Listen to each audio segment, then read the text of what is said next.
Growing up, my fascination with the supernatural was fueled by stories of haunted houses, ghostly apparitions, and eerie legends. This fascination led me to a unique hobby, exploring reputedly haunted locations across the United States. One place that had always intrigued me was Fort Mifflin, a Revolutionary War-era fort located on the banks of the Delaware River in Philadelphia, Pennsylvania. Known as the Fort that Saved America, Fort Mifflin is also reputed to be one of the most haunted places in the country. I had read numerous accounts of ghost sightings and unexplained phenomena at Fort Mifflin, but one story stood out above the rest: the legend of the Headless Nun. According to the legend, a nun who had sought refuge at the fort during the American Revolution was brutally murdered, and her ghost had been haunting the grounds ever since. The prospect of encountering such a spirit both terrified and thrilled me. On a chilly October evening, I decided to visit Fort Mifflin with my friend Jessica, who shared my interest in the paranormal. We arrived just before dusk, hoping to explore the fort under the cover of night. The fort's old stone walls and wooden barracks loomed ominously against the darkening sky, casting long shadows that seemed to move and shift with every gust of wind. As we approached the entrance, we were greeted by the fort's caretaker, an elderly man named Mr. Simmons.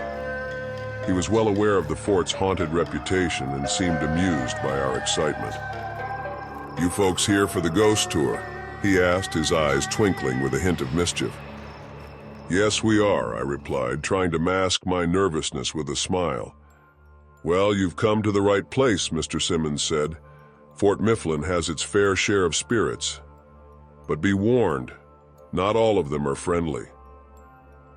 With that, he handed us a map of the fort and directed us to the starting point of the tour. As we walked away, I couldn't shake the feeling that Mr. Simmons knew more about the fort's hauntings than he was letting on.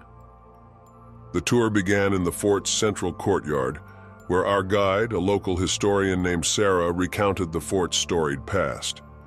She spoke of the brutal battles that had taken place here, the soldiers who had died defending the fort, and the countless lives lost to disease and hardship.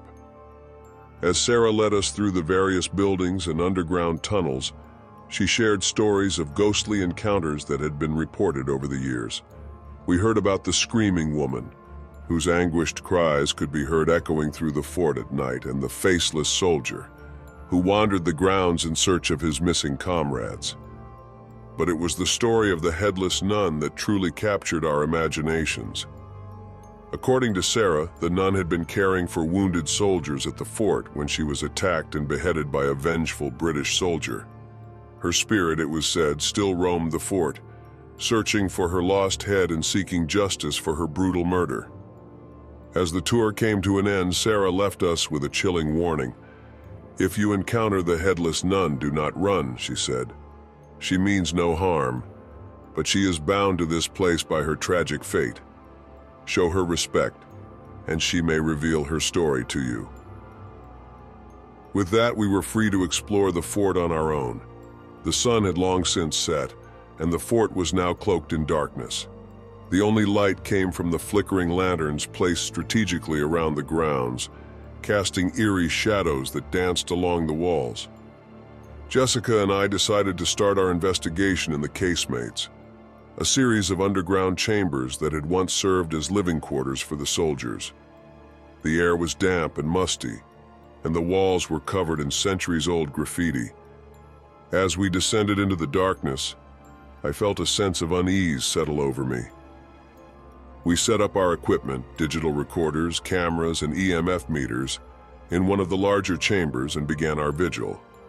For what felt like hours, we sat in the cold, dark room, listening intently for any signs of paranormal activity.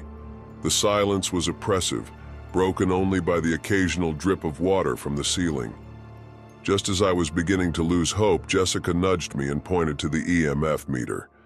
The device, which measures electromagnetic fields, was spiking wildly, indicating the presence of something unseen. I grabbed my recorder and began asking questions, hoping to elicit a response. "Is there anyone here with us?" I asked, my voice echoing off the stone walls. For a moment there was nothing but silence. Then faintly I heard a soft, mournful whisper, "Help me."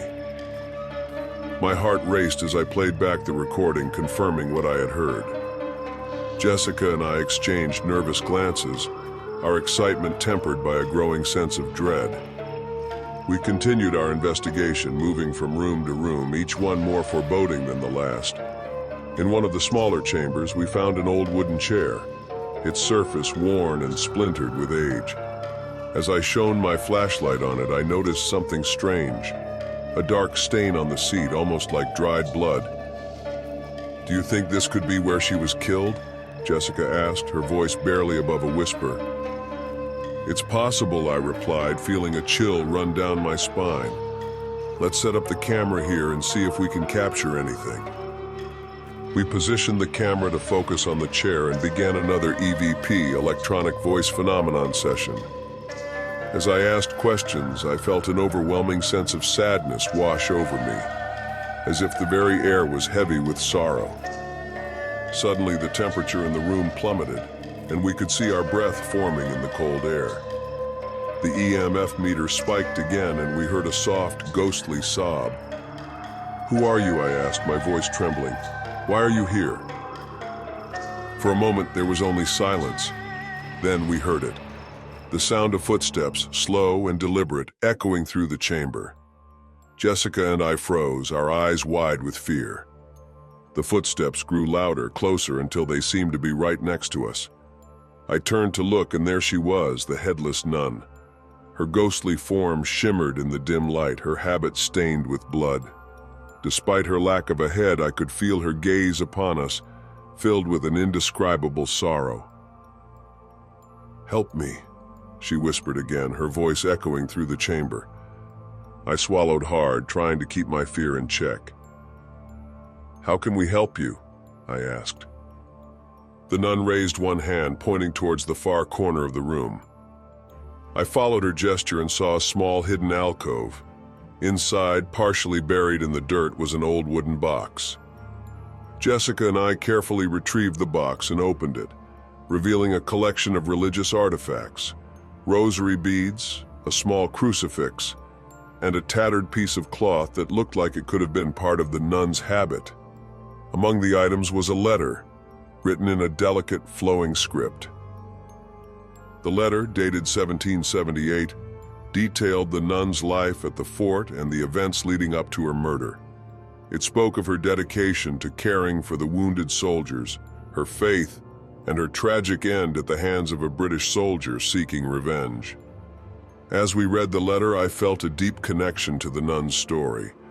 Her spirit was bound to the fort by the injustice of her death, and she longed for peace. "We need to give her a proper burial," Jessica said, her voice filled with determination. I nodded in agreement. With the letter and artifacts in hand, we made our way to the fort's small chapel. There, we placed the items on the altar and said a prayer for the nun's soul.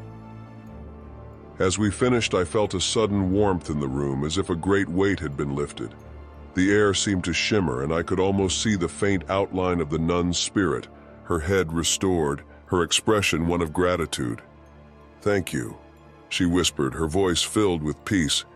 In that moment, I knew that we had helped her find the closure she had been seeking for over 2 centuries. The legend of the Headless Nun would live on, but her spirit was finally at rest.